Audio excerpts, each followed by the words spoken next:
Et place à votre page éco avec Patrice Ferrus. Bonsoir Patrice. Bonsoir Ndari Kelly.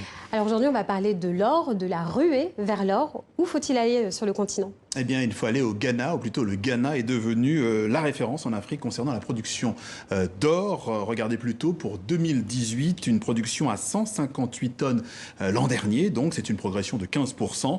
Et vous voyez le podium, le Ghana devance le surprenant Soudan, 127 tonnes, et l'Afrique du Sud à 119 tonnes, qui a rétrogradé à la 3e place. Et donc cette 3e place, c'est une vraie surprise pour l'Afrique du Sud. Oui, parce que l'Afrique du Sud était leader du marché pendant des années. La patrie de Nelson Mandela subit finalement l'épuisement des réserves aurifères et les nombreux problèmes que vivent les mineurs. La spirale est donc négative depuis quelques années. 142 tonnes en 2016, 130 tonnes en 2017, 119 tonnes, on l'a dit, en 2018. D'ailleurs, dès 2017, le Ghana avait égalé le record de la production sud-africaine de 130 tonnes. Et cette première place du Ghana, est-ce qu'elle est due à un essoufflement de la production sud-africaine ? Eh bien, en partie seulement. Pour que ça marche, il a fallu forcément deux logiques concomitantes. La production sud-africaine, en recul, vous l'avez dit, plus la réorganisation de l'exploitation aurifère ghanéenne. Alors Accra a tout mis à plat il y a quelques années. Plusieurs mines ont vu le jour.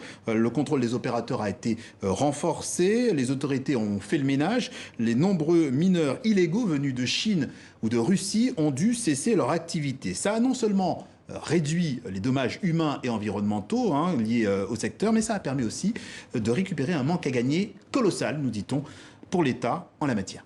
Et d'après les experts, le sous-sol ghanéen n'a pas encore dit tous ses secrets. Oui, c'est pour ça que le Ghana continue et accélère la modernisation du secteur, l'industrialisation du secteur, je vais y arriver. Une raffinerie d'or est d'ailleurs, par exemple, prévue d'ici la fin de l'année. C'est un atout d'indépendance et c'est très important pour les gouvernements, évidemment.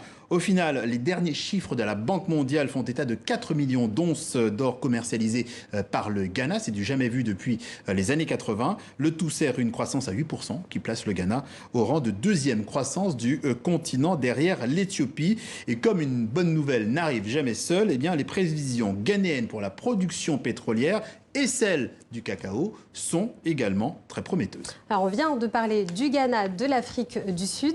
Est-ce qu'on peut dire un mot sur cette émergence du Soudan ? Oui, tout à fait. Ndari Kelly, 127 tonnes d'or produits l'an dernier, on le rappelle. Le Soudan est vraiment impliqué dans ce secteur aurifère depuis 2011, depuis que la partition du pays a entraîné pour lui une perte des 2/3 de ses champs pétroliers. Alors, il s'agit essentiellement d'une production qui est artisanale, marquée par la contrebande, une production qui doit se structurer, qui doit s'industrialiser, comme pour le Ghana. Ajoutons que depuis les sanctions américaines qui pesaient sur le Soudan ont été levées en octobre 2017, eh bien le pays a renforcé sa politique pour essayer de menacer le Ghana. Y parviendra-t-il ? On ne sait pas. Ce qui est sûr, c'est que le Ghana et le Soudan sont les deux places maintenant majeures en Afrique concernant l'or.